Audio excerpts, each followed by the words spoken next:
Carrasquero, quien es biólogo, profesor, ha sido también asesor de el ICLAN, ha trabajado con varios institutos de investigación, no solamente en Venezuela, sino en el exterior. Y bueno, comentaba yo al comienzo, bienvenido Ender, gracias por atendernos, primero que todo. Muy buenos días, Laura. Muchísimas gracias por la invitación. Un placer compartir con todos ustedes. Bueno, quería saber y conocer, se dio esta reunión o este encuentro, este congreso técnico con autoridades regionales, nacionales, municipales, expertos, para analizar la situación del lago de Maracaibo y qué iba a hacer cada quien. Mi pregunta es, me imagino que estás enterado de los resultados de esa reunión. Cada uno planteó ciertas actividades, entre esas, o lo principal que me parece a mí es reactivar las plantas de tratamiento, evitar y minimizar el impacto de los micro derrames de petróleo diariamente en el lago de Maracaibo. Y por supuesto la alcaldía de Maracaibo planteó también la necesidad de colocar como unas mallas que irían en la boca de las quebradas, de las cañadas, para recoger lo que son los desechos sólidos. Bueno, una serie de planes en conjunto que se deben realizar, iniciando también por campañas de concienciación para las personas y evitar, obviamente, tener estos desechos en el lago de Maracaibo. ¿Qué opinión le merece usted como biólogo? De verdad iniciaron con un buen plan. O sea, primeramente la iniciativa, voy a partir desde mi punto de especialidad, ¿no? Que como dijiste es los sistemas altamente complejos y confiables. El lago de Maracaibo es un sistema altamente complejo porque no es un lago, es un sistema que está conformado por ríos, el lago, el estrecho de Maracaibo, la bahía y el golfo.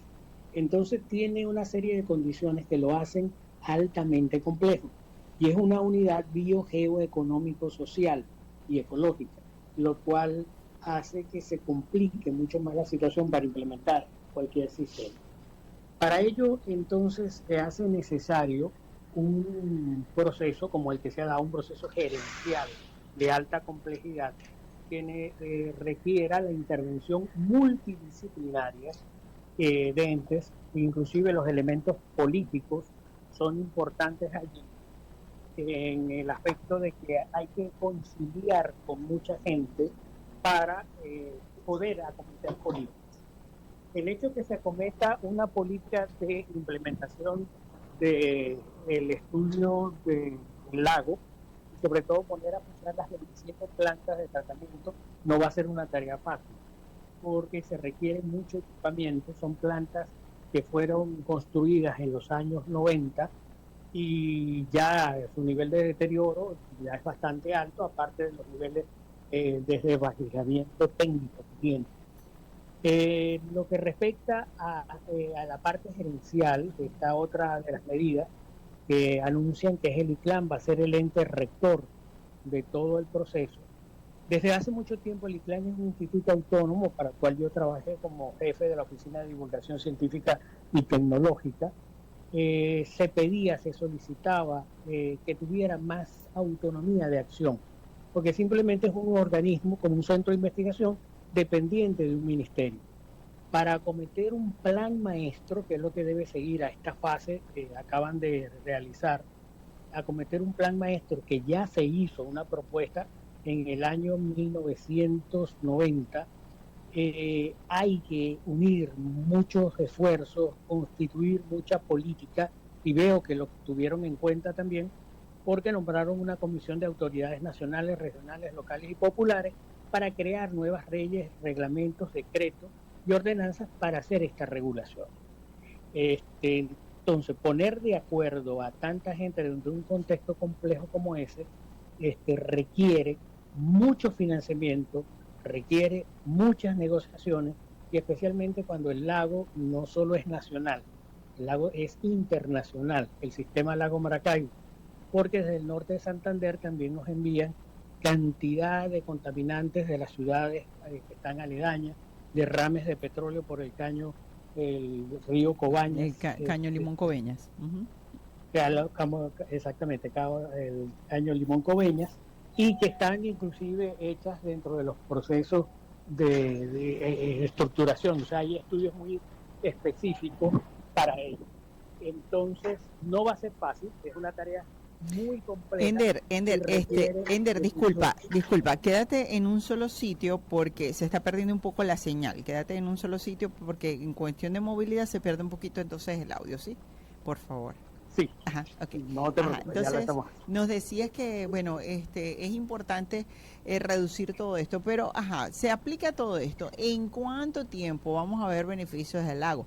Recuerda que en pandemia se había dicho que lo que es la parte de la ecología del lago de Maracaibo, la biota, se había verdaderamente renovado. ¿Esto es cierto, es verdad? En esos meses que no hubo casi actividad, que estábamos paralizados, prácticamente, bueno, se recuperó.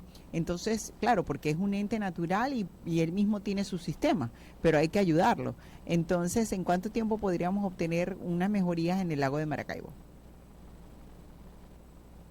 Mira, dar un tiempo no es un proceso, porque esto es un plan que debe llevar etapas, debe ser a corto, mediano y largo plazo, como es un plan estratégico para la descontaminación del lago. Como te digo, es un plan estratégico, requiere mucho detalle y esto debe ser un plan que puede superar inclusive más de los 20 años. Lo que me mencionas de los procesos de recuperación no es tan cierto.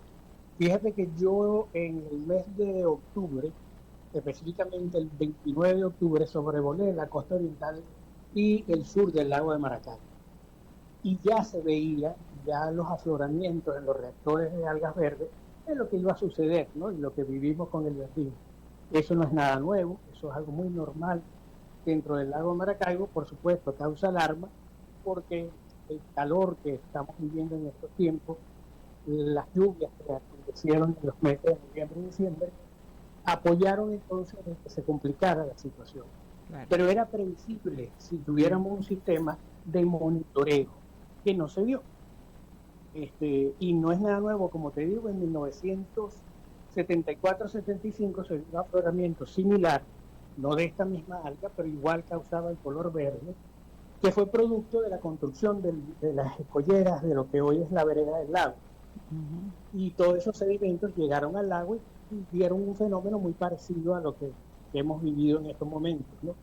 Entonces, como te digo, esto no es un plan a corto plazo, esto es un plan a muy largo plazo. Las plantas de tratamiento van a minimizar la cantidad de nutrientes que van a llegar al lago, especialmente desde el estrecho, pero esto requiere más que un plan a visión corta, es un plan a visión larga y con el concierto de mucha gente, interdisciplinario, poner de acuerdo sobre todo los aspectos políticos. Y cuando hablo de política, de la buena política, ¿no? La política municipal, la política de gestión de los entes gubernamentales, de los entes estatales, para que se dé realmente el proceso. Claro, digamos así, que el lago reacciona, el lago es reactivo ante lo que le estamos colocando, ante lo que le estamos echando prácticamente encima, él reacciona de esta forma y se forma el verdín y bueno. Ahora, es cierto que dicen no, que en el lago no se produce nada, que ya no hay peces, que ya no hay flora, que ya no hay fauna. ¿Esto es cierto? No. El lago es un ecosistema que se mantiene vivo. Es un lago que, es bueno que lo por supuesto, hay zonas donde los niveles de oxígeno, si no te permiten vida, y eso ha sido normal dentro de mucho tiempo, en eso que siempre hablan del cono hipolinético, que es las aguas más profundas del lago. Allí los niveles de oxígeno son menores y, lógico, el nivel de vida existente es mucho menos que lo normal. El impacto que está dando la industria petrolera desde el punto de vista estético, como tú dices, los derrames, que no es nada nuevo, los derrames han sucedido casi que desde que el lago es lago, pero anteriormente existía un comité operacional intercompañía de la industria petrolera que permitía detectar cuando se daba un derrame, tomar acciones inmediatas y claro, los niveles de impacto eran mucho menores, cosa que hoy día no está sucediendo. Y aparte del nivel de obsolescencia y deterioro que tiene la industria petrolera en todas sus instalaciones, hacen más frecuentes estas contingencias. Claro, entonces bueno, No tenemos todavía fecha para recuperar el lago. Si se pone hoy en día en práctica este plan de este Congreso y de estas autoridades, si lo cumplimos. También creo que es necesario revisar esas políticas de multas a las empresas que se encuentran alrededor de las riberas del lago de Maracaibo y, bueno, vierten desechos no solamente químicos, sino también físicos como plásticos, entre otras cosas, y por supuesto los fertilizantes, que creo que es uno de los mayores problemas. Bueno, fíjate que estás hablando de algo interesante. Yo no soy partidario solamente de la sanción, soy partidario de la contribución, porque deberían todas las industrias que están a orillas del lago, así como las residencias que están a la orilla del lago, pagar impuestos que apoyen los procesos de descontaminación del lago de Maracaibo, porque se están beneficiando de la belleza escénica o se están beneficiando del espacio físico que ocupan. Y eso es lo que se llama hoy día contabilidad ambiental. Eso tiene un costo contable para la empresa. Y eso debería, de una u otra forma, ser recursos que vayan al organismo rector para hacer acciones que se necesiten acometer. Pero eso se da, es muy normal en todos los países. Inclusive nosotros fuimos uno de los primeros países que tuvimos ley ambiental y que iba enrumbada a un proceso como este, de contabilidad ambiental. Cuando yo impacto el lago o uso sus orillas, tengo que pagar un impuesto porque me estoy beneficiando del capital ambiental, ecológico que él tiene a favor de mi organización, de mi empresa o hasta de mi vida, ¿no? Porque tengo una residencia allí, descargo seguramente algún tipo de contaminante al lago y debería ser fechado. Claro, exacto. Bueno, vamos a ver si esto se aplica. Es urgente de verdad, es urgente porque, bueno, si nos ufanamos muchísimo los zulianos de nuestro lago, y el lago para acá, y el lago para allá, le escribimos canciones, etcétera, pero se queda ahí, se lo dejamos como que solamente los gaiteros para que le escriban poemas y le hagan letras musicales. Y como dices tú, beneficiarnos del paisaje. Beneficiarnos tanto restaurantes como edificios, como a nivel turístico, pero no le aportamos absolutamente nada. Entonces es importante esto. No sé si esto, mira, es que, bueno, tantas cosas, ¿no? No sé si eso está permitido o no, pero yo estuve en días pasados en la vereda del lago. Creo que no está permitido, pero igual la gente lo hace. A media mañana llegó una persona y lanzó unas cenizas al lago de Maracaibo. Unas cenizas de personas, pues el resto no eran humanos porque, perdón, no eran de mascota porque eran muchos. Y eso, o sea, fíjate tú, hasta eso, puede ser como que la última voluntad del difunto, lo que sea, pero creo que eso no está permitido. Entre todas esas cosas que tú puedes ver, hasta un inodoro ahí, tú te asomas en la baranda de por ejemplo, en la vereda y ves un inodoro botado. Entonces uno dice, Dios mío, pero qué situación, todo esto representa el lago de Maracaibo tanto y le damos tan poquito, ¿verdad? Sí, es correcto. Fíjate que ha faltado mucho, o sea, en nuestra dejadez yo digo que se ha perdido de ciudadanía en los últimos tiempos. Perdimos mucho los aspectos que están tocados en este plan, están proponiendo, que es educación ambiental y educación ciudadana, y toca lo que tú conversabas de esas mallas a las orillas de las cañadas. Las cañadas de Maracaibo y de todo el país se han convertido, por los problemas de recolección de residuos sólidos, se han convertido simplemente en botaderos urbanos. Eso con las lluvias, lógicamente, llega hasta el lago, llega hasta los mares, ríos, y complica la situación porque entonces ya ahí se está generando no solo el efecto visual de la contaminación por residuos sólidos, sino también son sumideros de contaminantes que puedan ir dentro de esos envases o de lo que se genera por su descomposición o no descomposición, como tú lo dices, que son los microplásticos y los plásticos en general que tardan muchos años en biodegenerarse. Entonces, es parte de lo que hay que volver a retomar, educación ambiental. Perdona que sea tan reiterativo en el pasado, ¿no? Pero es que esto que estamos viviendo ahorita, ya yo lo viví. Viví un plan maestro de conservación, sí, donde yo mismo iba a las escuelas a juramentar niñitos desde preescolar hasta el bachillerato, en patrullas de conservación para el lago de Maracaibo. Como tú misma lo decías, le cantábamos al lago, concursos de gaitas para el lago, pero hacía ciudadanía. Tú veías a la gente que tenía cierto cuidado, que se perdió en el tiempo, bueno, lamentablemente con el proceso que nos ha tocado vivir como país. Claro. Pero hay que retomar, simplemente hay que retomarlo. Esto es una labor de mucho tiempo.